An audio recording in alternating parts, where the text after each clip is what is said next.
Right, good morning, Boker Tov. Chodesh Tov, it's the month of Iyar. The month of Iyar has in it a few benefits. It's the month of Ani Adonai Rofecha, I am Hashem who heals you. This is the month of healing, the month we could pray for healing, for people to get healed. B'ezrat Hashem, Kol ha'machana shesamti b'Mitzrayim lo asim alecha. The verse says that all the illnesses and the diseases I put on Egypt, Hashem promises He won't put on us. Ki Ani Adonai Rofecha. Ani Adonai Rofecha is the acronym of Iyar, the month of Iyar. Also, Iyar is the month of Eretz Yisrael, of the land of Israel. Most of the holidays that have to do with the land of Israel happen in Iyar. Yom HaAtzmaut, Yom HaAtzmaut. I'm going to talk about Yom HaAtzmaut soon. But now I just wanted to share with you, in the interest of Jewish knowledge and Jewish information, I think in this class we discover all kinds of different Jewish thoughts and ideas and ideologies, not just ones that we agree with, but ones also that come from different worlds and different places. Today in the morning we lost a big rabbi in Jerusalem, Rabbi Aaron Lichtenstein. I don't know if you know who he was. He was the Rosh HaYeshiva of Gush Etzion, the Gush as it was called, in Alon Shvut, and out in the Gush Etzion you have a yeshiva that was founded by Rav Soloveitchik's son-in-law, Rabbi Aaron Lichtenstein. And he was a brilliant person, a special person. I didn't learn from him, I'm not a student of his, but I merited to work and study with students of his. And the Jewish people lost a big person today that I don't know yet that we know what to do with the loss. But Hashem should send us nechama, but that's what it seems like. And he was 81 years old. It's not old. Not old at all. But I didn't know that he was sick either. I have to say that I'm getting close. No, it's 120. Shut up. But I want to share. See what I say? It's the only time I let you say those words in this class. Okay, no? I wanted to share with you a little bit about Rabbi Lichtenstein, about the world that he came from, the world he represents. In general, when trying to paint an image of a wholesome Jewish picture, so it's nice. We talk about this group and that group and the third group, but I don't know that we've touched enough on the group that Rabbi Lichtenstein represented, and I feel that we could do that today. It's the right time. Which group was it? It's I'll let you know right now. Ah. Rabbi Lichtenstein was labeled today on the news as a visionary of religious Zionism, which some religious Zionists would beg to differ, that he was not a visionary of the religious Zionist camp. Others labeled him as a visionary of modern orthodoxy. Modern orthodoxy, some of them might argue, we don't appreciate him being labeled as a modern orthodox thinker from our camp. I'll tell you, in order to understand where Rav Lichtenstein stood or where he came from, you have to really know the world in which he was part of and the world he broke away from. There was a rabbi called Rabbi Chaim of Brisk. Have you heard of Rabbi Chaim of Brisk? No. The Brisker Rav, they called him. Rav Chaim of Brisk was famous in the Lithuanian Jewish circles. He broke away from mainstream Lithuanian thought, and he had a very gung-ho, Talmudic, Rambam approach to the Judaism. Not in the rationalistic Rambam sense, but in the sense that he felt the Talmud was the center of all of Jewish life.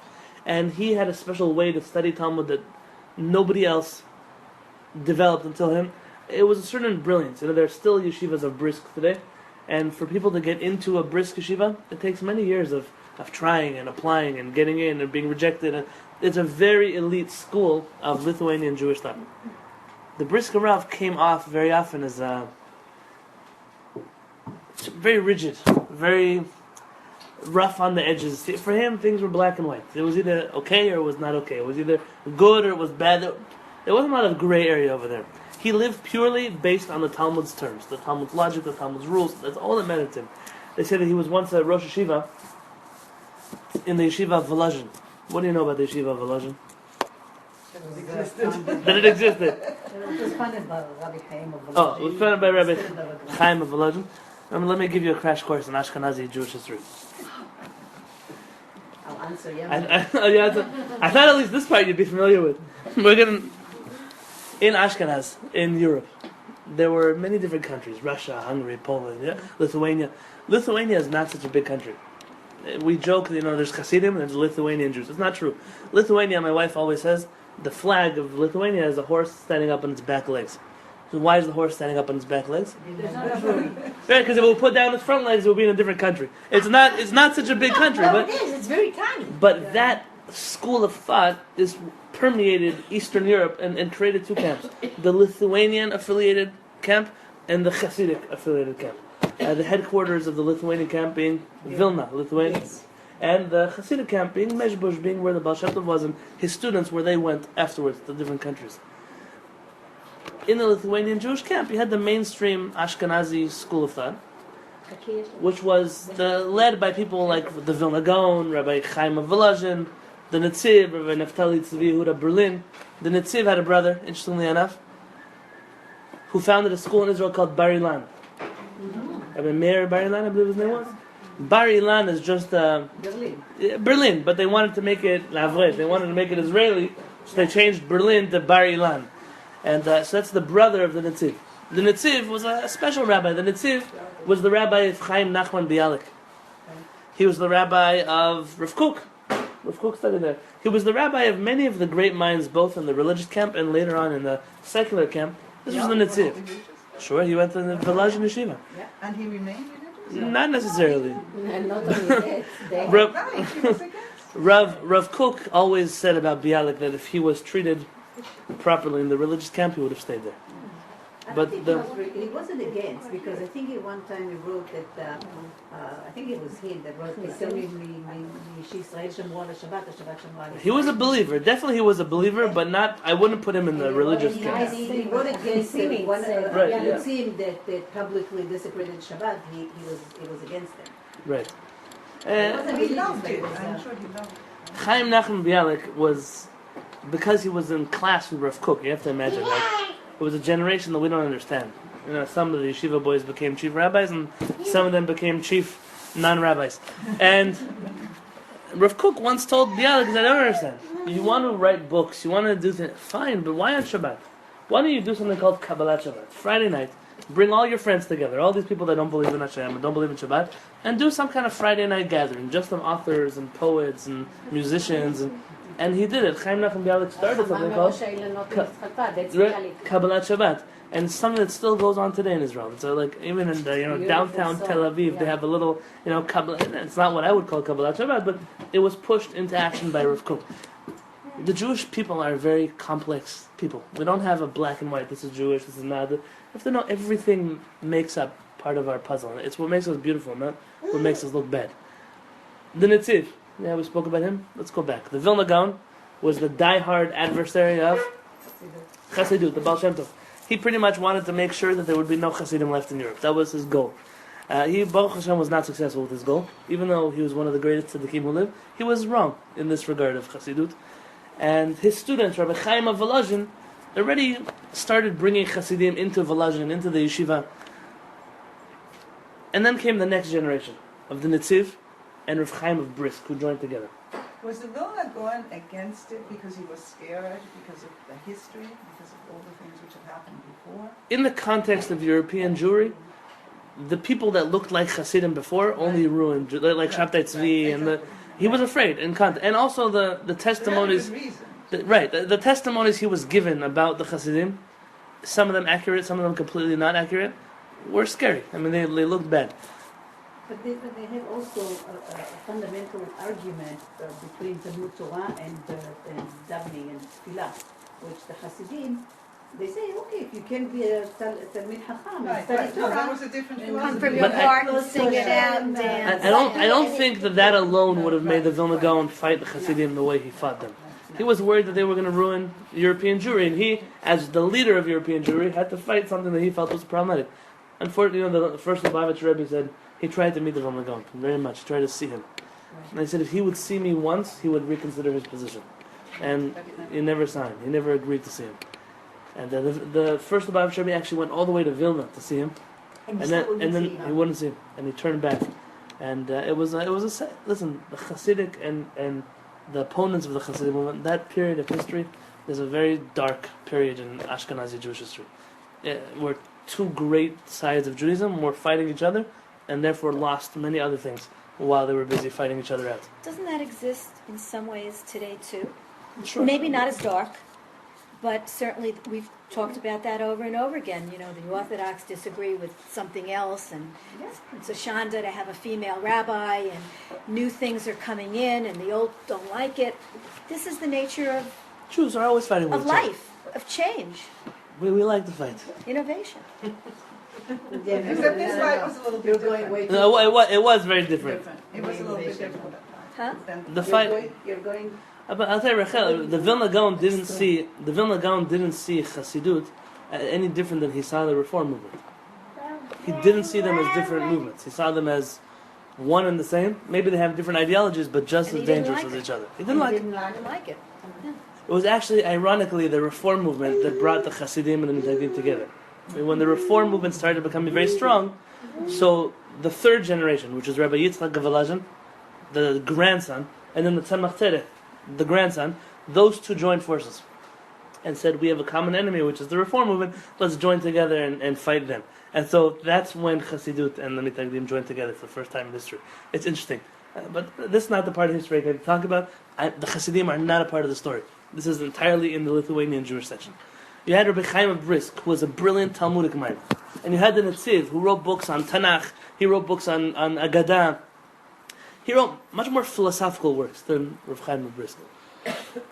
Rav Chaim of Brisk was famous, though, and he attracted a certain crowd, and the Netziv attracted a certain crowd, and how both of those stood at the helm of the same yeshiva, nobody understands.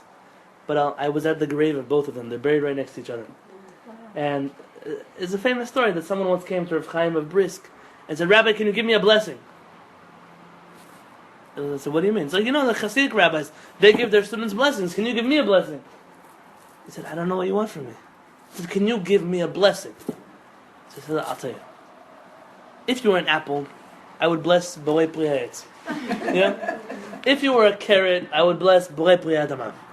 But because you're a human being and you're not kosher, I don't know what blessing to bless on you. That's how black and white Rav Chaim of Brisk was. There was no gray area by him. Rav Chaim of Brisk, though, had a heart. And this heart you find the most in Rav Soloveitchik's work, his great-grandson, on the halachic man. They have this book for free in English, online. It's a book, you must read this book. This book will change your life. In Hebrew it's called Ish Halacha. It doesn't cost so much in Hebrew. I mean, it's subsidized by the Israeli government, this book in Hebrew. In English, though, it's called the halachic man. I suggest reading it because it's a transformational work, whether you agree with it or not. In the halachic man, Rav Soloveitchik puts forth a theory that halacha doesn't just make people rigid, it makes people sensitive to the right things instead of the wrong things. For example, you know, some people will choose at sunset to go look at the sunset. It says, while the halachic man will say, now it's time to pray mincha. And he'll turn his back to the sunset and pray mincha. Man He says, or men? men, M-A-N. And where some people, oh, what about the sunset? What about the beauty of Hashem's creations? Says the beauty of Hashem's creations can wait till you finish praying mincha. And that's how Rav Soloveitchik saw the world, like his grandfather. Rav Chaim of Brisk, the historian here, that he was coming out of the synagogue. He was the chief rabbi of Brisk. And he was coming out of the synagogue and he saw 3 little children playing a game where it was called horse. One kid would ride on the back of another kid and they would ride around the dirt outside. And he saw the 2 kids, one had a horse, one had a rider, and the third little kid didn't have a horse. And he sees the kids crying, he said, why are you crying? He said, I don't have anyone to be my horse. So Rav Chaim of Brisk said, I'll be the horse. And he got down in the dirt, and he let the kid ride on his back till they found the 4th kid, and then he went away. And someone said, but you're the chief rabbi of the town, you shouldn't be on all 4s in the dirt riding around like a horse. He said, no, halakha demands from you that when you see another Jew suffering, you do whatever you can to make them happy. And he said, and that's my obligation. There's no honor, there's no sunsets, what's important is halakha, is the way that Hashem wants me to live my life, not the way you want me to live my life. And so it went both ways. It was a double-edged sword. Whenever somebody was ill, and they asked Rav Chaim of Brisk, should I fast? Should I fast on Yom Kippur or not? And Rav Chaim of Brisk always said you shouldn't fast. But it's not really so dangerous. But don't fast. And so someone came to him and said, why are you being so lenient about people fasting on Yom Kippur? He said, I'm not being lenient about people fasting on Yom Kippur. I'm being very strict in the laws of saving people's lives. It's a different way to look at it. A different way to look at it. Rav Chaim of Brisk had a different way to look at things. It didn't make him popular, but it made him famous. And Rav Chaim of Brisk started a dynasty called the Brisk dynasty. His children, his grandchildren later moved on. There are, I think, 3 Brisk yeshivas in Jerusalem. And what's the common denominator of Brisk is that they are vehemently anti-Zionist. A common denominator of the Brisker yeshivas, which is not so different, by the way, than your average Lithuanian yeshivas. There was a 4th grandson, and the 4th grandson ruined it all for the Brisk family. His name was Rabbi Yosef Dov Soloveitchik. What was his name? Rabbi Yosef Dov Soloveitchik, otherwise known as Rav Soloveitchik, or in simple English, the Rav. The Rav. The Rav. Rav Soloveitchik, I don't use the titles like the Rav or the Rebbe, or I think those titles are very Is presumptuous. this the man that just died? No, this is his father-in-law. Father-in-law. We're getting there. Rav Soloveitchik comes to New York in the 1940s, 50s. I don't know exactly when to tell you he came to New York.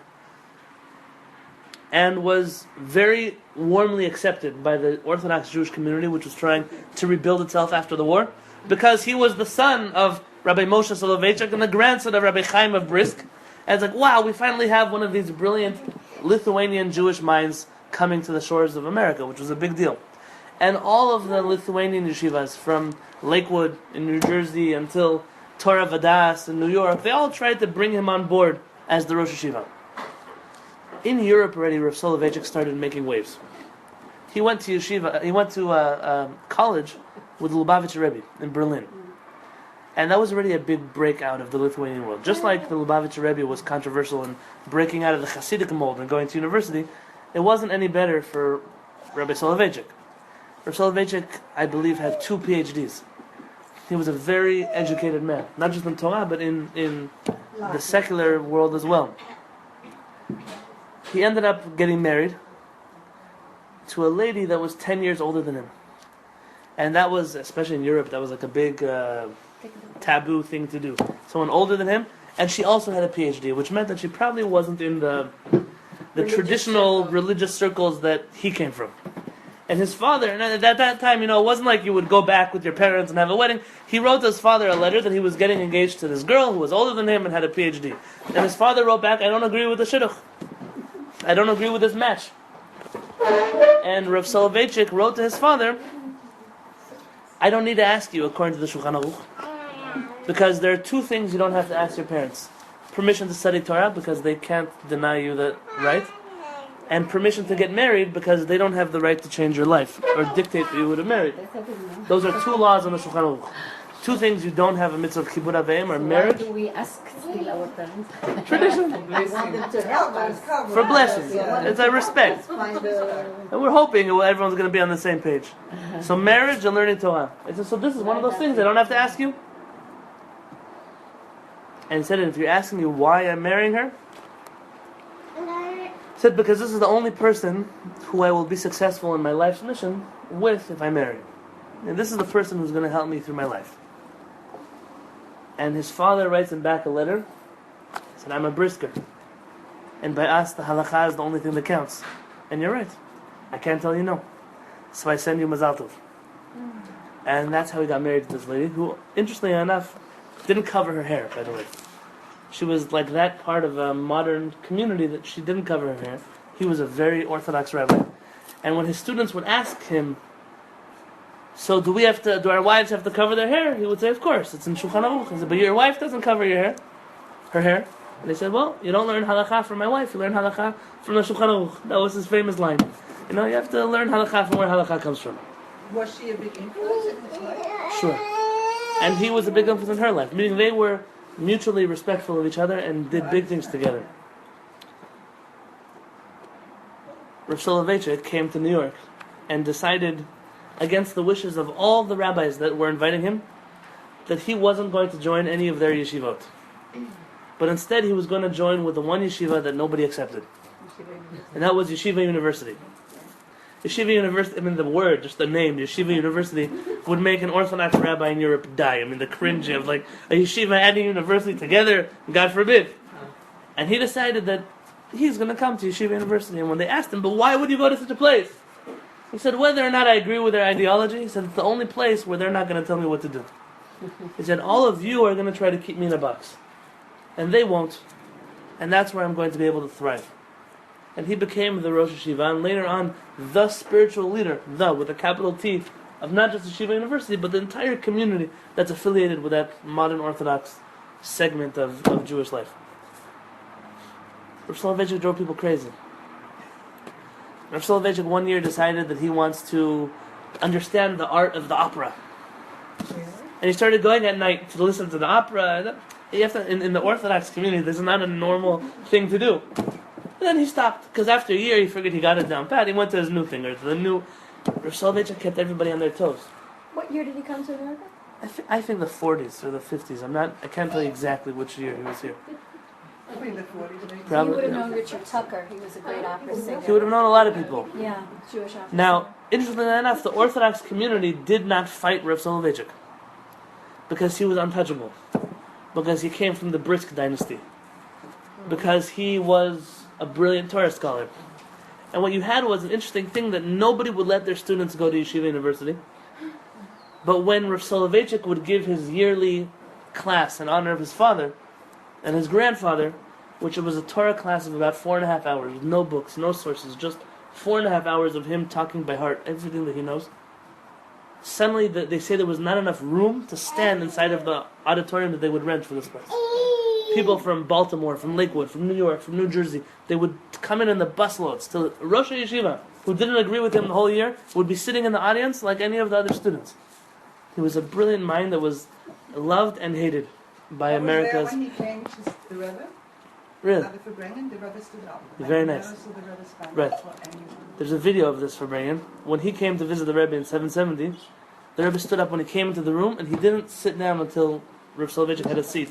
And again, when Rav Soloveitchik left, the Rebbe stood up and waited for him to leave the room. And it's true, I've seen many videos of the Rebbe. I've never seen him do that for anybody. Anybody. Not the And chief you- rabbis, I was not the... there, yeah. Really? Yes, that's amazing. Rav Soloveitchik and the Rebbe had a very interesting relationship. You have students of Rav Soloveitchik who claim that the Rebbe and him didn't know each other in Berlin.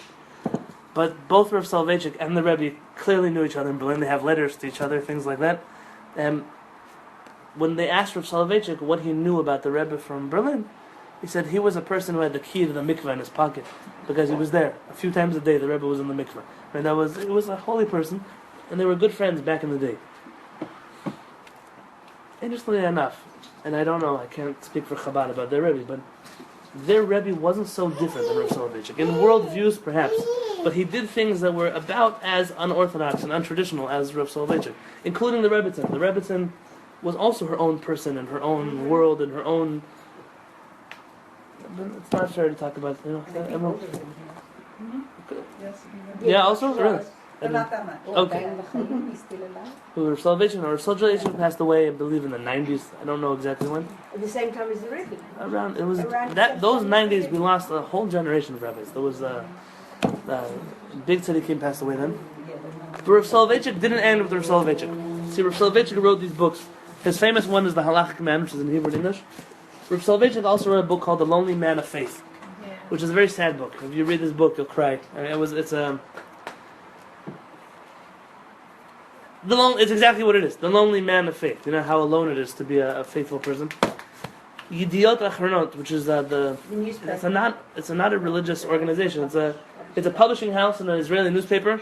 They've taken it upon themselves to publish many of the unpublished works of Rav Soloveitchik. So Rachel bought me one of these books, but she finished my set. This is the one he got me. And the other three, they're all... This one is speeches he gave about the land of Israel and the state of Israel. And this is about marriage, life, raising children. This book is about mourning, how to deal with mourning. Very interesting things in this book. And again, this one is about being a rabbi and a community leader. Interestingly enough, Rav Soloveitchik was offered to be a candidate to be the chief rabbi of Israel. And Rav Soloveitchik denied the position. He turned it down. But then he lived in New York. Even though he lived in New York, they wanted to bring him from New York to Israel to be the chief rabbi. אבל אשכנזי כאילו. Yeah, Ashkenaz chief rabbi. And Rav Soloveitchik said that the chief rabbi is a political position. and he's a teacher. He said, before I'm a rabbi, he said, I'm a moreh. He writes in a letter, I'm a teacher. And if I can't teach the same amount of hours a day that I teach now, I can't be a rabbi. And he turned down the position. He said, I would love to be the chief rabbi of Israel, but I can't deal with the ceremonies and the handshakes and the delegations. I just want to teach. So he turned down the position. Unfortunately, many people, especially in his cousin's camp, saw it as he was still an anti-Zionist, and he was fighting. Rav Soloveitchik was a very Zionist rabbi, in a different way than Rav Kook, let's say, in that world. He was American. You have to look at it in that way. Rav Soloveitchik's students are split up across the charts. You have Rav Soloveitchik students from the farthest right in Israel and America, like Rav Herschel Schachter. He's the Rosh Yeshiva today of YU. He wrote many books of the personal teachings he had from Rav Soloveitchik. You have students of Rav Soloveitchik on the far left, rabbis who are considering ordaining women rabbis and things like that. Rav Soloveitchik, in his journey, had students who were with him. Nobody was with him his whole life. So certain students of his were with him at certain parts of his journey. And they only took away that part of him that they were on the journey with him. Rav Peretz, for example. When I meet students of Rav Peretz from 20 years ago, I see a different Rav Peretz than the Rav Peretz I study with today. It's a different person. It's a different personality. It's a different age. It was a different life. It was when I studied from Rav Peretz is already in the stage of, I'm old, I don't care what anyone's going to say about me. But the students who studied by him 20 years ago didn't have that rabbi. So where I was taught, say whatever you think, say whatever you want, do it. The same students of Rav Peretz 20 years before were taught, be very careful about the things you say in public. Be very careful. You can have this opinion, but don't show it to the world. A very different person. Rav Soloveitchik had the same kind of students.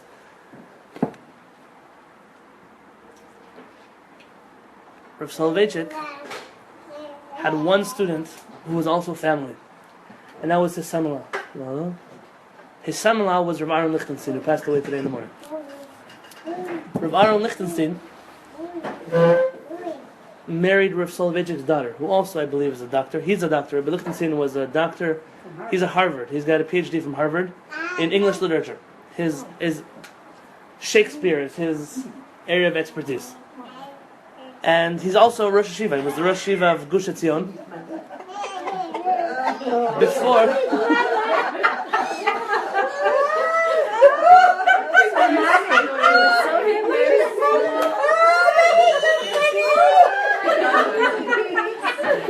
Nice, you dressed you. He's running through. So excited to see Mommy. That was so funny. That was very funny. Just for the record, he never does that to me. When he wants you a deal too, he will do it. Okay, it will come. למה? כי חושב שזה לא יקרה אף פעם. תמיד זה ככה. שהיא לא בסביבה.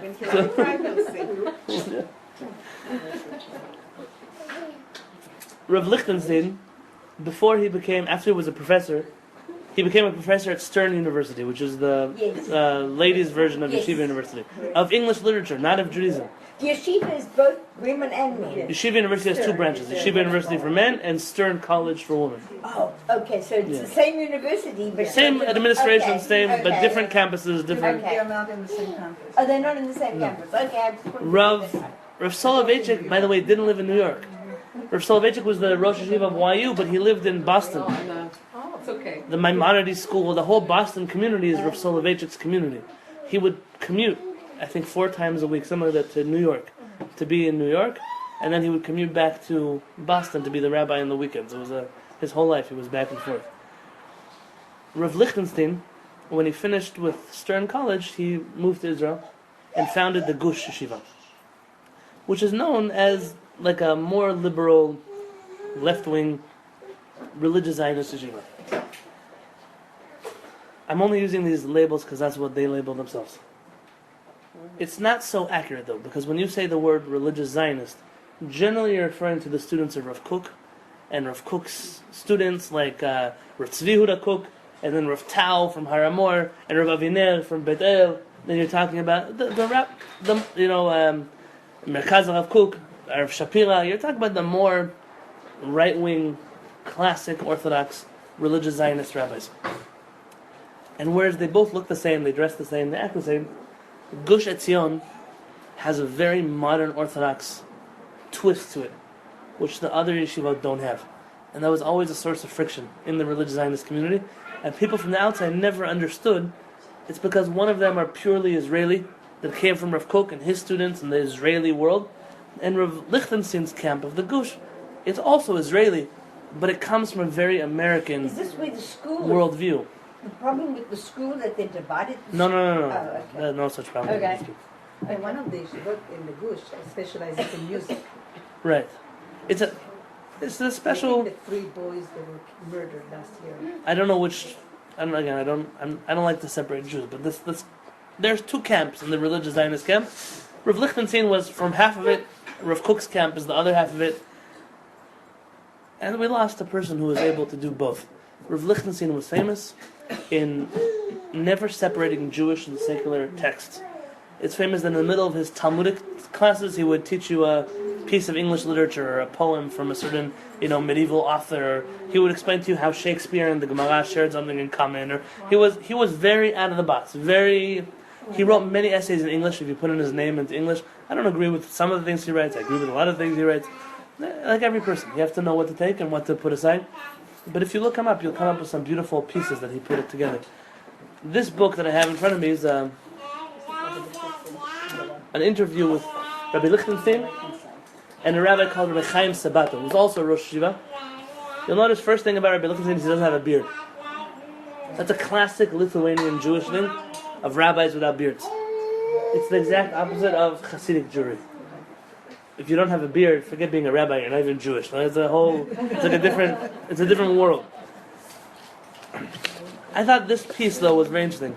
They interviewed Rav Lichtenstein about his father-in-law, Rav Soloveitchik, and this chapter is called "On Torah Learning for Women and Feminism."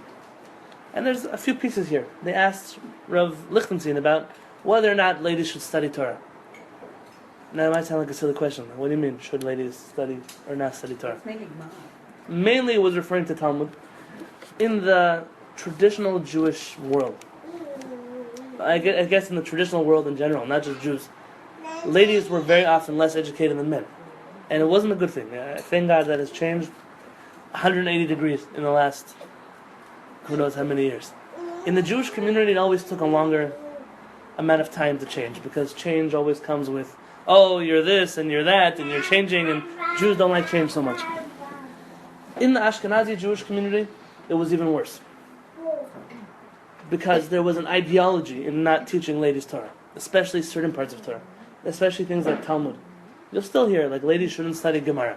You'll hear such a line. The source for it, seemingly the Gemara. Not accurate entirely, but they claim to be bringing the source from the Gemara. That's maybe for a different class and a different time. And Rav Soloveitchik did the unthinkable, which was something he always did. He always did the unthinkable. He decided not only was he going to allow ladies in his school to study Talmud, but he was going to give the class. You have to imagine what this is like. Imagine that the Rosh Yeshiva of Yeshiva University is going to further drag his name through the dirt by traveling to Stern College and teaching the ladies there Gemara himself. It was a crazy thing to do. It was almost suicidal. That's exactly the response he got from the Jewish community. And when he was interviewed about this is what Rav Lichtenstein said about his father-in-law.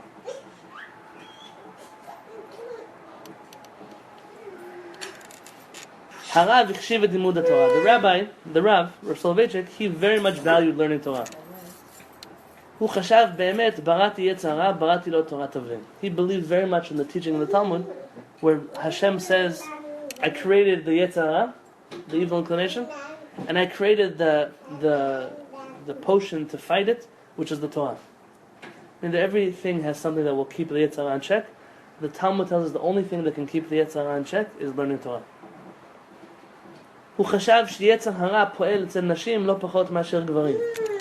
He believed that ladies didn't have any less Yetzer Hara than men do. And therefore ladies shouldn't have any less access to the cure for the Yetzer Hara than men do. Memele, he said, so you have a choice to make. or you don't send the ladies to study in university or any higher academic school. ואז אתה מוציא אותן מהמעגל ההשכלתי התרבותי. And then you remove ladies entirely from the cultural, educational circles. ואם אתה שולח אותן, and if you send them to university, הן אינן מצוידות בתבלין של התורה שיגן עליהן. They're now met with things that are very highly academic, but they don't have the Torah to protect themselves from. My wife she's going down this summer to university for 2 months.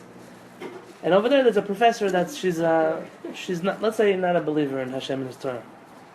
And there are two kinds of people in that class: those who get very influenced from this professor, and those who know enough Torah to say, "Listen, you don't know what you're talking about."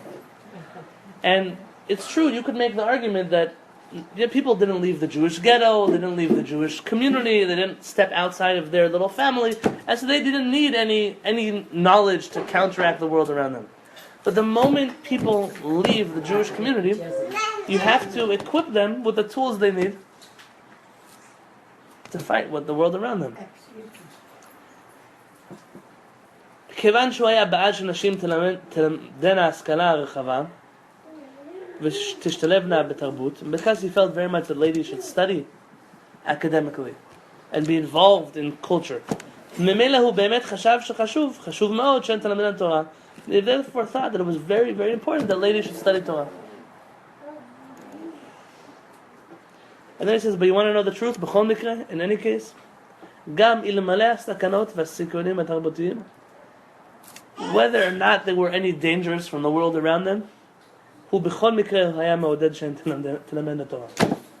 He said he would have told them to study Torah. Because that was Rav Soloveitchik. Rav Soloveitchik's whole life revolved on Torah. Torah for him was the best thing that God ever created.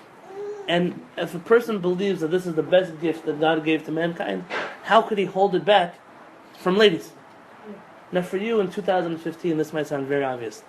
But for Sir Soloveitchik in 1950, 60, 70, to have this opinion and still be within the Orthodox camp was very, very crazy. I mean, there are still groups today, in the Hasidic community, for example, where ladies study Torah, but not from any sources, not from any books. They refuse to let a lady open up a Chumash, let's say. It's just by heart. Just verbally. Right, have Yiddish right, a Yiddish version of the Chumash. Such a thing still exists. My daughter went to Shaar College, and they blocked out so much text. She's like, right. From the Jewish text or the non-Jewish text? Meaning like from the Chumash. A lot of times, they block out from the Ramban. So much is blocked out. I know in our school they used to censor it, so we always told the teachers that they want us to learn, they could just black out the pages that they want, because we would always take those pages and read them very carefully, because what are you blacking out already? But yeah, You can see through them of in the course you can lights. see through the black. And then he told an incredible story. And this story, you have to know a little bit of Jewish history for. Sarah Schneer, you just mentioned her name. Who was Sarah Schneer? Do you know Jewish? She founded the Beit Yaakov movement. Beis Yaakov. What is Beis Yaakov? It's a ladies' seminary. Most of the Orthodox Jewish schools are called Beis Yaakov.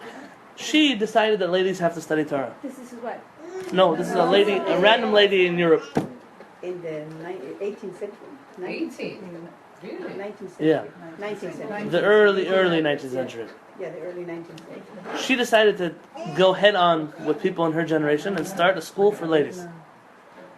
And many rabbis, I think it was in Poland, where was Krakow. And the reason is because she saw already the influence of the Enlightenment, and girls were confused. So she saw already that they are kind of like losing their Judaism. And she did something. She got rabbis like the Chavetz Chaim on board with her. He supported her new movement, which is it's a very radical thing to start an organized system of schools for ladies, to train ladies to be teachers, to train ladies to be teaching other ladies. It was a whole network of schools that, it was an incredible network that she put together. Ironically, the Beis Yaakov system hasn't advanced much since Sarah Schneer started the system. Meaning if they would have followed Sarah Schneer's model, they probably would be in a very different place today than they are now. But instead, like many other people who were revolutionary, they chose to establish and to turn the revolution into establishment. Like the Hasidim, who were revolutionaries and then made an establishment called Hasidut, and if you don't fit into this, then you're... The same thing with the Beis Yaakov movement. They did the same... They lost their creativity. That's a good word. They're still good schools. Yeah, sure, I'm not against the schools, just they're not as... They still do things like blackout books. Well, I didn't No, not Beis Yaakov. Sarah Schneer. Shaar Shneir. That's Beis Yaakov. But A Sarah Schneer school is another name for a Beis Yaakov. So Harav Siper, or Soloveitchik told a story, כשרצו לפתוח את בית Yaakov. When they wanted to open up the Beis Yaakov system, Sarah Schneer הלכה לחפץ חיים. Sarah Schneer went to the חפץ חיים. שאלה אותו, she asked him, החפץ חיים השיב, ברמב"ם כתוב, כשגר רוצה לקבל מצוות, מלמדים אותו מקצת מצוות קלות, מקצת חמורות, גם עיקרי הדת. When a convert wants to convert to Judaism, the Rambam says you have to teach him some of the hard mitzvot, some of the light mitzvot, the basic tenets of Judaism. And the Chavetz Chaim says something beautiful. Hayitachen, is it possible? Achat שרוצה להתגייר, תלמד את עיקרי הדת. Somebody who wants to convert to Judaism will study the principles of Judaism. ואחת שנולדה לאם יהודייה בבית יהודי, לא. And somebody who is Jewish and born in a Jewish house will not study Torah? He said, how could it be? The halakha says that when a convert wants to convert, you teach her Torah. So how could it be that a Jewish lady who was born Jewish, you won't teach her Torah? That doesn't make sense. Lama yigara chelka? Why should her portion be any worse than the one, less than the one who came?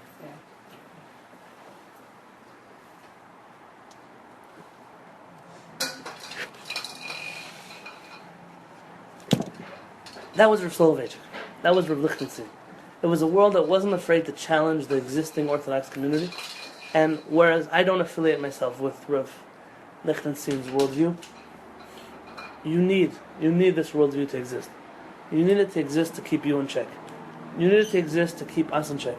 You need inside of our community people who disagree with you. When you have a community of conformists, you will never be growing. You will never advance. You will never be challenged. You need to be challenged. And challenge is healthy. And instead of fighting challenge, you have to say, I appreciate the challenge. I appreciate to be challenged. This is why I do this. This is why I don't do that. And if the challenger is right, so you give in. And say, you know what, you're right. You're not right on everything, but on this you're right. It's kind of like, and without speaking politics, the Israeli governments who have been right-wing governments have always given away land. Always. And the Israeli governments which have been left-wing governments have generally not given away land. The reason is, when you have an opposition, which is a left-wing opposition, and the right-wing government wants to give away land, so who's going to oppose it? Not the left-wing government. If you have a left-wing government that wants to give away land, but you have a right-wing opposition, they're not going to get away with giving away land. You can't be angry at having an opposition. You have to say the opposition is what keeps me in check. It's necessary to have an opposition. It's not the way the world thinks, because the world doesn't think with a larger picture. There was a Hasidic Rebbe called the Tzemach Tzedek, he was the third Lubavitcher Rebbe, if I'm not mistaken. And he has a letter where he says, I thank the Vilna Gaon for fighting us. It's an incredible thing. Now it takes a Hasidic Rebbe to write such a thing, by the way, because normal people don't write such things. He said, I thank the Vilna Gaon for fighting us. And the Vilna Gaon wouldn't have written that in the Torah. And he says, because if it wasn't for the Vilna Gaon, we may have disappeared as a movement. Had we never been challenged, it could be that we as Hasidim would have never given up the things that we were mistaken about, and we would have never reinforced the things that we were correct about. Because we were challenged, we became stronger. And he thanks the Vilna Gaon for it. It's always good to have two camps. Sure. Because they actually keep each other because of And their you fight. have to look at it that way. You don't have to be part of the other camp. But you have to appreciate it for what it's worth. You don't even have to like them. But you have to know they exist for a reason. They exist to keep you in check. Like Rav Kook says. Rav Kook writes that the heretics are actually the greatest believers, and the believers are the greatest heretics. He said because the heretic challenges the believer and says, how could you believe in such a thing? And why does the heretic challenge the believer? Because the heretic knows that if you really believe in God, you can't believe in Him like the way the believer believes in God. The way Rav Kook gives an example, says you say heaven and you point up to heaven. Is that really where Hashem is? So you say you can't put Hashem in any kind of box. But you're putting him in a box when you point up and you say heaven is over there. The believer, the heretic asks a good question. It's a heretical question, but it's a good question. And the believer has a choice. To just keep believing. And in essence, he's a heretic because you can't put God in a box up in heaven. Or he can say the heretic is right. And to become a better believer because of the heretic. In which case, Rav Kook says, you need both. You always need the heretics, and you always need the believers. And so Rav Kook says, well, maybe then I should become a heretic, because I'll keep the believers in check. Says Rav Kook, no, that's already not your choice. You have a choice, you have to be from the believers. God will always make sure that there's a heretic or two floating around. You don't have to volunteer for the position. It's kind of like the Midrash, where Hashem says that Abraham's children will be slaves in Egypt, right? Yes. And so why does Paro get punished for making the Jews say he's just fulfilling God's divine plan? Because that's part of the plan. No, it didn't have to be him. It could be somebody else. Very good. It didn't have to be him. Because it didn't have to be him. Sure, God had a plan, but you don't have to be so eager to volunteer. You don't have to say, oh, okay, I'm going to be the one to make them slaves. You could have said, let the next Pharaoh deal with it. Let the next Egyptian deal with it. I don't want to do it. But you chose to do it? That's what we're getting punished for. When I told you that there are camps...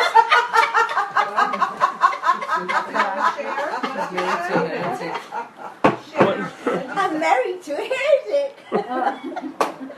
He's the biggest believer, he just doesn't know. When That was very funny. When I told you that the sane, balanced Rav Uziel Sephardic camp,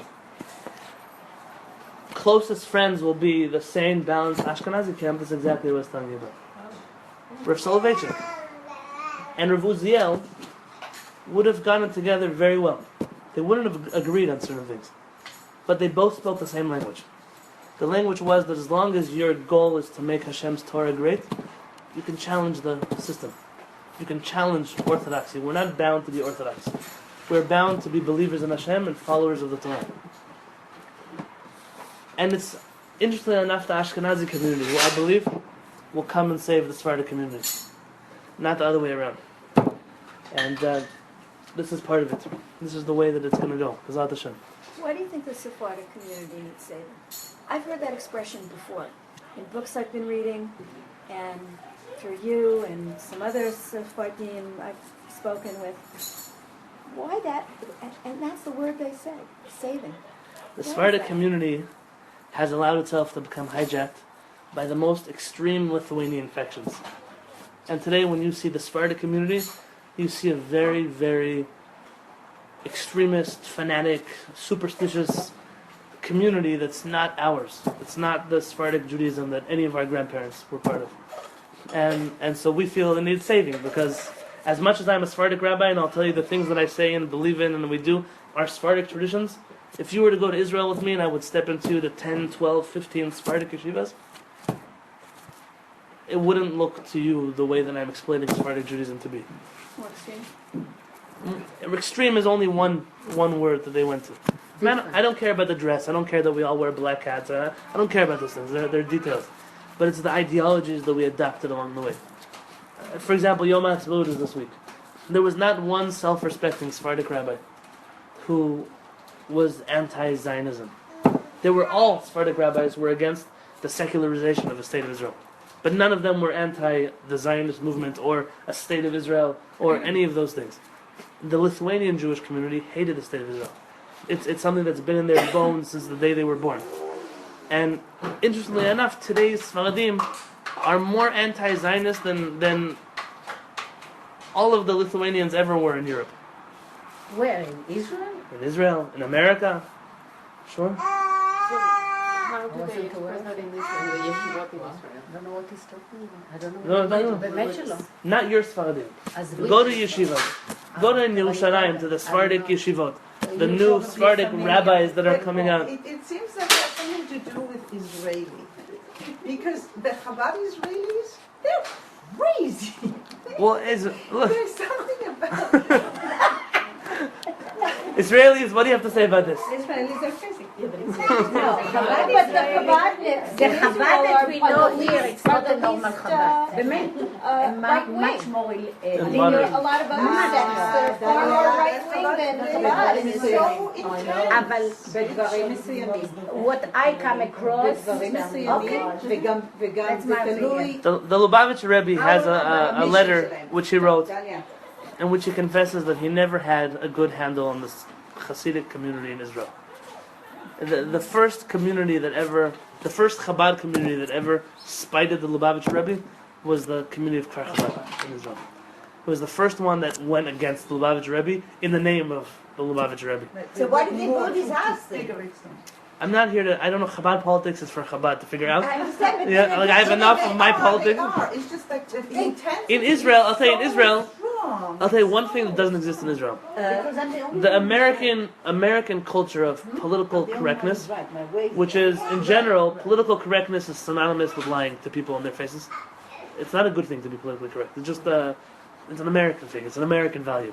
So someone is dressed terribly, and they ask you, how do I look? You're supposed to tell them you look great. Why? Because then they're going to go to their friends, they're going to make fun of them, but you shouldn't be the one to tell them they should change out of their clothes, right? It's an American culture. In Israel, it doesn't exist.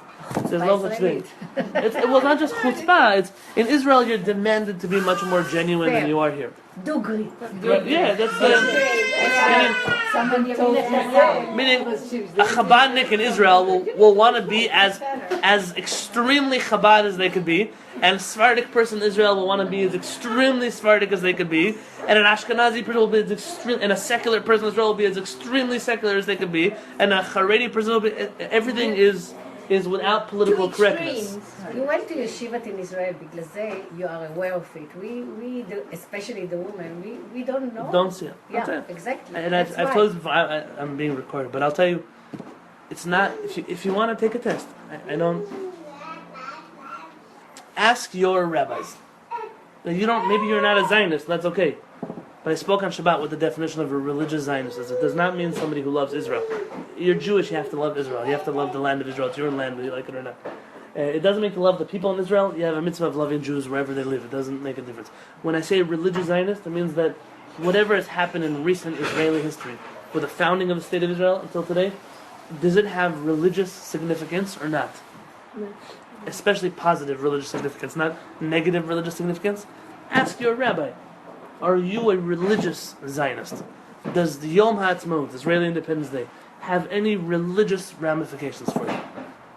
The answer you will get is no. That's a nice answer. The real answer will be, it's the worst thing that's happened to Jews in the last 60 years. It's a terrible day. It's a day. And I'm not talking about Neturei Karta rabbis. Those guys they're crazy. Why? Why is it? Every year we talk about Zionism and Israel and the leftists and the rightists and the religious and the not.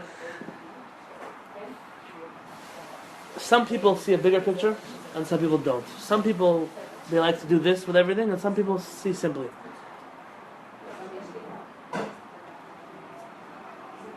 When we look at, as simple people, we look at Israel and we say the Jews came back to Israel, for us that can only be a positive thing. You read about it in the prayer book, you read about it in the Tanakh, we're going to come back home. That simplicity is always the best way to go. But somebody who wants to, you know what this is? Yeah. You know this hand motion? Yeah. It's how they scoop out ice cream in the ice cream store. In the yeshivas, whenever they want to... When you want to make something that's not true, you go like this. Like, really you think the wall is white, but it's not really white, it's just the reflection of the light on the... Yeah, that's what you would do. You would do this. It's called pilpul. And when you... There's no word in it for English. I don't know a word to tell you in English. It's a Jewish thing. So, you could look at that and say, well, sure we wanted the Jews to come back to Israel, but we didn't want them to come back non-observant. We didn't want them to come back without a king. We didn't want them to come back without being Orthodox. We didn't want a government that didn't believe in Hashem. We didn't want a flag of Israel that was blue and white. We wanted a flag that had a picture of a Torah on it, not a Star of David, whatever it would be. And then you have a person who could take the very simple truth and distort it. But they do a very good job at distorting it. and they present an image of, see, it's not only is it not a Jewish state, they hate religious people, and they fight religious people, and they don't want God, and and you hear these things all the time. And then it just becomes, okay, so if you're Orthodox, you're not a religious Zionist. And it's not a minority of Orthodoxy, it's a majority of Orthodoxy that is such a way. People will be quite to say deep, to go into deep. Well, Not just. That would be iyun, would be deep. People, I don't know people. So what about what God wanted? I mean, it is what it is because it's God's plan. So everybody is saying their own thing, but what about what God wanted? exactly. And all the miracles that We were happened in talking Israel about it the last 60 years, few it weeks wasn't ago, supposed but to be. This is That's what Rav Kook said. See, Rav Kook said, you're being egotistical. You're deciding for God how He should bring about the redemption. But God decided, this is how I'm going to bring about the redemption. Who are you? That's what Rav Kook said. The Sephardic rabbis agreed with Rav Kook. but not in the yeshiva apparently. What happened in the yeshivot is, I told you, Sephardic Judaism has been hijacked by a small extremist group that has now become a huge group. And so that's why Sephardic people need saving. You can't stop people from having opinions. Sure, you can't. And you know, this is just a picture just came into my head about Judaism overall. We stumble our way forward. You know, if you ever see a person that stumbles, they walk this way, they wobble back, they go a little further, they wobble back. It's a slow process. And that, I think, is in many ways a reflection of the whole history of Judaism. And then you get some heretics that come and they put forth a new idea, a new opinion, whatever it is, and they're a small group. And that they will only succeed if they get more and more and more and more people to get on board. Well, you just mentioned the heretics. The heretics. Put in Rav Kook's equation now to the state of Israel. Rav Kook asked the question, so the heretics are necessary for the believers, right? Who were the heretics in Rav Kook's generation? They were the Zionists that believed only in the land of Israel and not in the God of Israel. And Rav Kook says, what's the question they're asking the religious community?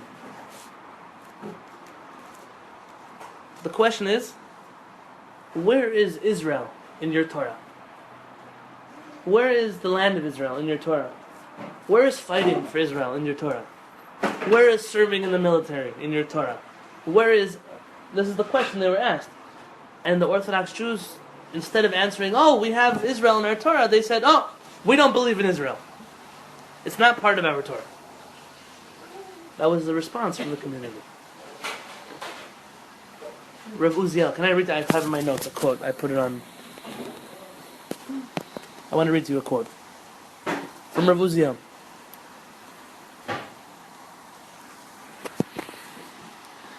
Those of you who speak Hebrew will appreciate the words better.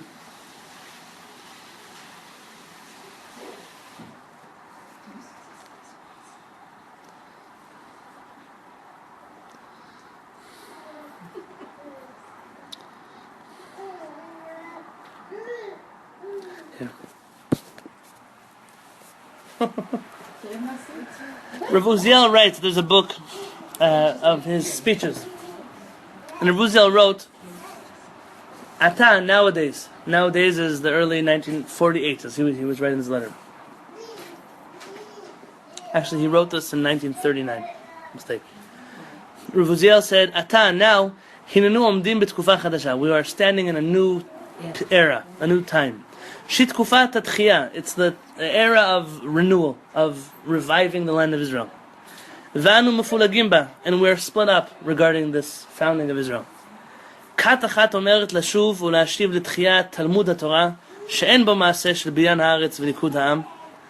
One group is standing up and saying, let's revive the Torah that doesn't have in it Israel or the nationalist unity of the Jewish people.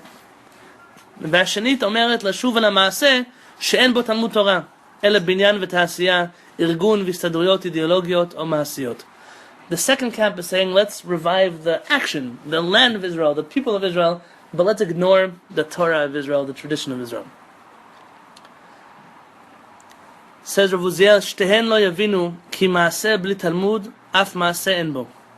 Neither of them know and understand that action without Torah learning, even the action will not last.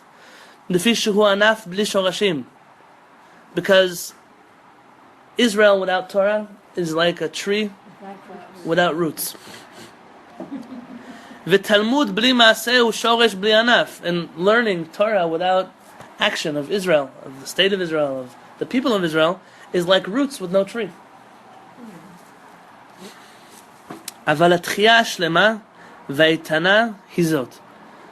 The true revival, the complete revival will be hamakdimat alimud al maaseh, which will allow for the studying before the growth, the action. U'mivya l'dei maaseh shel binyan ha'de'ad. And if you study Torah, and on top of that foundation of Torah, you will build a land and a people, he said, then you will be meriting to build a binyan ha'de'ad, which is an everlasting house, an everlasting people of Israel.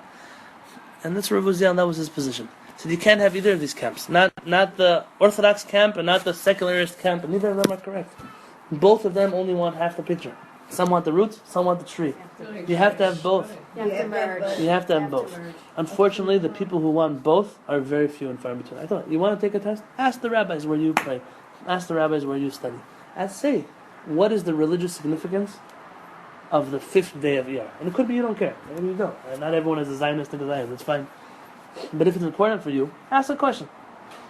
Well, in America, it's different, right? I mean, somebody in America can sit on the fence.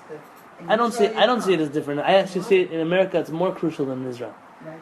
Because in Israel, even those who don't, let's say they fall in the camp of being anti, they live there. They're part of the culture. They're part of the community.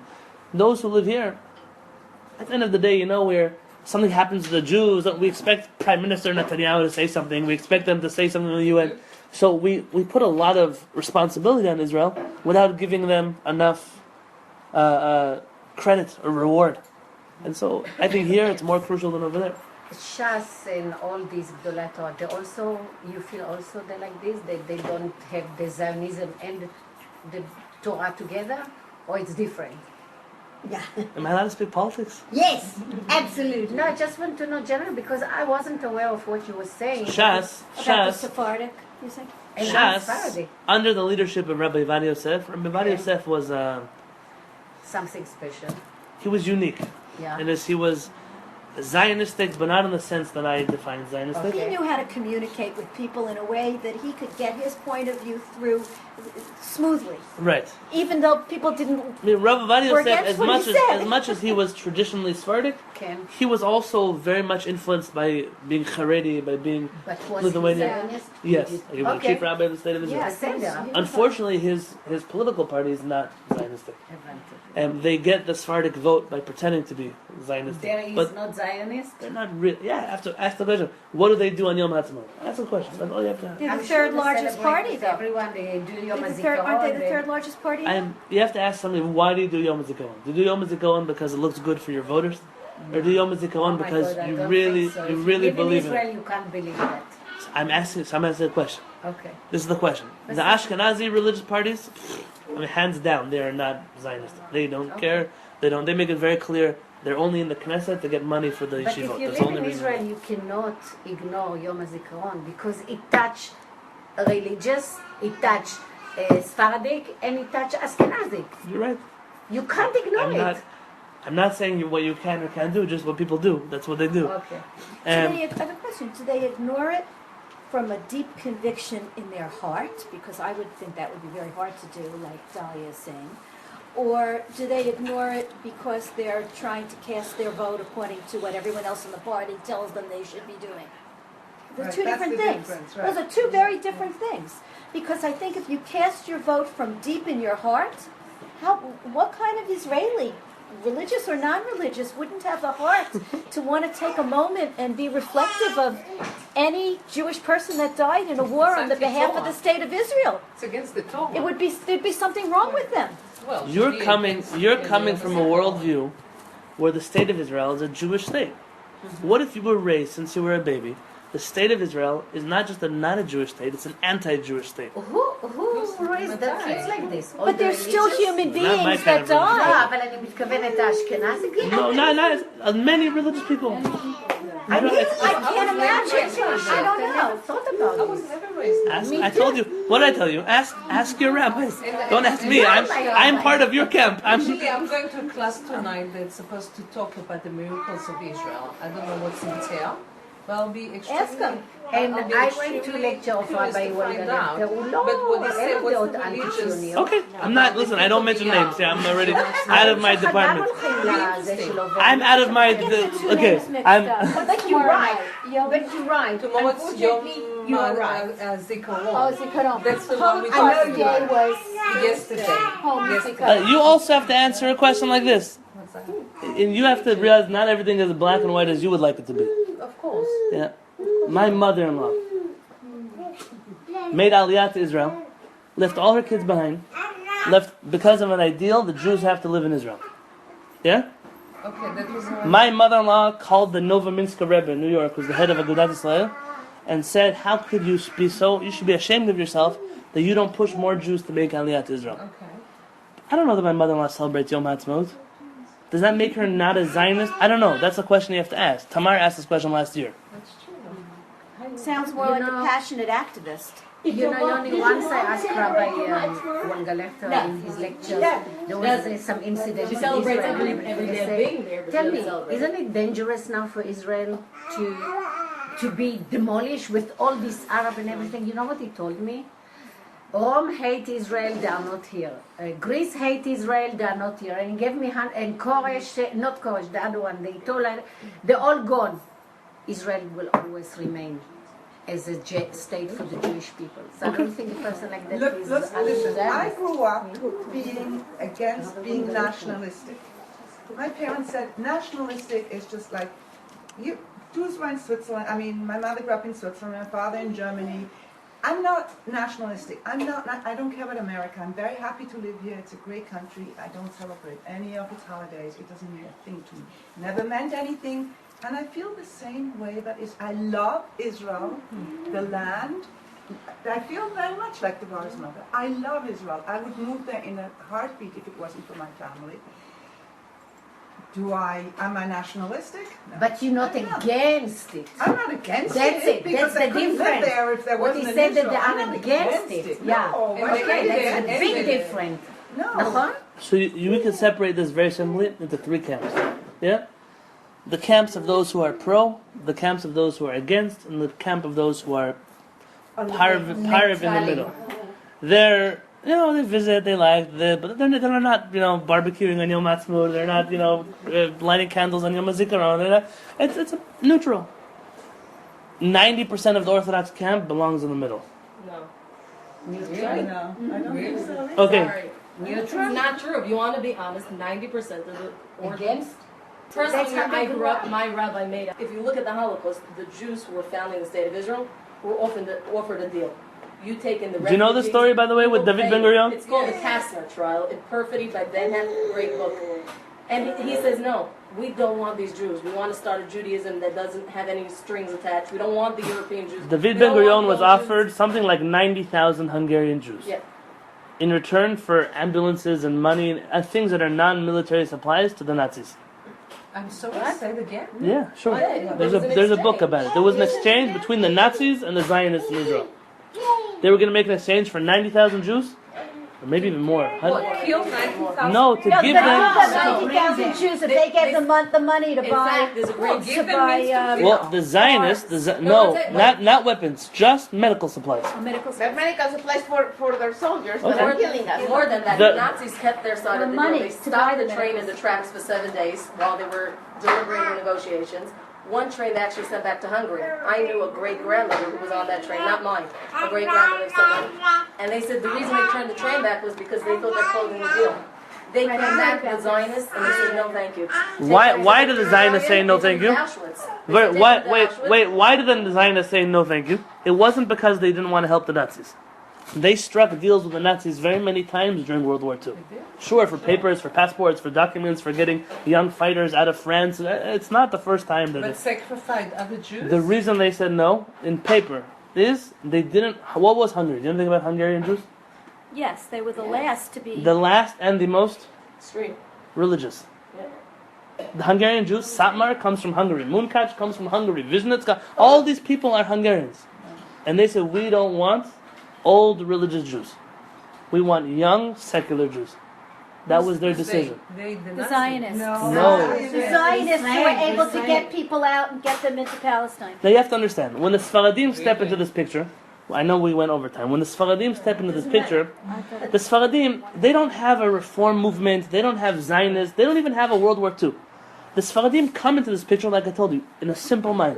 Jews living in Israel, have a state of Israel, took over Israel, I don't care what your problems were in 1950, I don't care what your problems were in 1939, we don't care what's going on with you in the reform movement. We know that there are now Jews in Israel that are controlling Israel, there's now soldiers in the state of Israel, there are now chief rabbis of the state of Israel, there's now a kashrut agency. Why not be a part of it? The Sephardic Jews didn't have the baggage that the Ashkenazi Jews had with the Zionists. And that meant that with a very select few exceptions, the Sephardic Jewish community as a whole, not just did they appreciate leaving Morocco and Yemen and Iran and Iraq, they were very happy to come to Israel and be a part of that community. Now what happened to them when they came to Israel as part of the community was not fair. Israel, this elite of Zionists who founded Israel, were very racist. They were very not happy to have Sephardic Jews there. Things that happened in that generation were not good things that happened. But the Sephardim, Baruch Hashem, overcame it. But here's what happens.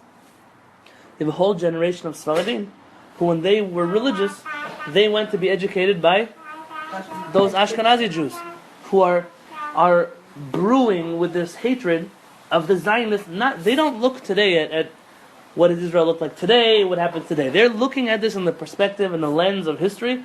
You came here, you hijacked my country, you hijacked my religion, you tell the people all over the world that you're a Jewish state, but here you try to have buses on Shabbat, and you try to do this, and so what kind of Jewish state are you really? And they come, like I thought, there's a simple picture, and there's this. The Sfaradim were all educated by this, and you're talking about a few generations later, and so you have two Sephardic camps, a very traditional Sephardic camp who's Zionistic, obviously, and a very religious Sephardic camp who has been raised by a very extreme view of Ashkenazim. But it's totally shocking. I did not know this whole deal between Zionists and the Nazis. I mean, that is so incredibly shocking. Well, let me ask you a question. That of course you understand that. Let me ask you this question. Wait. I want you to share with Peretz's great idea. Okay, so let me ask, this is the question. And this is what I got from Rabbi Peretz, and with this we can end the class. Knowing what happened in the middle of the Holocaust, without sounding cold and callous, in the year 2015, where none of us in those stories are alive anymore, why do we still make a bit, like you said, drop it. It's a black part of our history. It's an ugly, but what are we still fighting? Those people aren't alive anymore to take them to court. These people aren't alive anymore to fight for them. So why are we still fighting over it? And Rav Peretz tells us the following analogy. Rav Peretz says, Jews run together. Rav Peretz calls this entire, Rav Peretz calls both camps, those who blindly run after the state of Israel without willing to critique it, and those who hate the state of Israel without willing to find its good points. In both camps, he calls them naive, one, and two, he has a word for it, which is they're not philosophically mature. That's the phrase he uses. They're not in hashkafa, they're not mature in their philosophy. I want to explain to you what I mean. Everything in the world is complex. Everything in the world has good things and bad things. And an adult knows how to sift things out and say, does the good override the bad? Does the bad override the good? The fact that we have a state of Israel, that we can go to Israel, that we can live in Israel, that there's a government that cares about us. So the fact that this government still wants, are buses on Shabbat enough of a reason not to have a state of Israel? No. Not if you look at it in a philosophically mature picture. Yeah, you could be angry about the bus on Shabbat, but it's not enough to disown a whole state, it's not enough to disown a country. Is the fact that the prime minister doesn't wear a kippah, is that a problem? Maybe it's a problem, but is it enough to disown your prime minister? No. Philosophically mature. The fact that Israel is our country, does that mean that if Israel does something wrong, I have to support it? No. Philosophically mature. You have to know to be mature about certain things. And Rav Peretz gives the analogy that you're once sitting with a king, and you see the king, and he has a fly on his nose. And so what do? You're trying to get a fly away from his nose, and he doesn't know what you're doing. The fly won't go away. You see there's a fly, it's a bee, it's about to sting the king in his nose, so he smacked the bee dead on the king's nose. The king jumps out of his chair, he wants to kill you. Oh, you smacked me in the face? Who are you? No, but you had a fly in your nose. He said, because I had a fly in my nose, you're going to smack me in the face? Rav Peretz is the same thing. So because the state of Israel has problems, Hashem gave you a gift. After 2,000 years of not having Israel, He gave you a gift. So there are flies on the gift, there are problems with the gift. So because of that, you're going to smack Hashem in the face? Because of that, you're going to tell Hashem, no thank you, we don't want your gift? Or are you going to say, Hashem, we're going to take the gift and we're going to get rid of the flies? You have a choice. A childish person will say, we'll smack Hashem in the face. A mature person will say, we take the gift and we get rid of the flies. But it takes a mature person. And not all brands of Judaism and not all streams of Judaism are mature. And it's noteworthy to mention that in the Ashkenazi Jewish community, there are also Zionistic camps. There are also mainstream Zionistic organizations. But those came out of fighting the Ashkenazi movement. The Sephardic community never fought Sephardic Judaism by being Zionist. There was a different kind of Zionism that unfortunately I don't know you'll ever have again. But when you look at Yom HaAtzmaut and Yom HaZikaron, you're going to see them this week, you have to say, it's not so simple. It's not as simple as I want to believe to be pro it, and it's not so simple to be against it. I have to know that it's complex. Like everything in my life, it's complex. Everything is complex. But you have to be mature. You have to know how to think about things outside of the way they think about it on the street. And that's what Rav Peretz always demanded from us, and that's what I'm demanding from you. To think about things. Not to be sold on any idea. To critique your own ideas, to understand the other side of the story, and to realize that even though the other side of the story might have convincing arguments, you're still wrong. You're allowed to say such a thing. You're convincing, but you're wrong. Oh, there are many rabbis on that side of the coin? They're also mistaken. It's not a mistake. You just have to know where the truth is, and the truth takes a little bit of maturity. So B'ezrat Hashem should grant us a lot of sechel, a lot of da'at, a lot of wisdom. B'ezrat Hashem.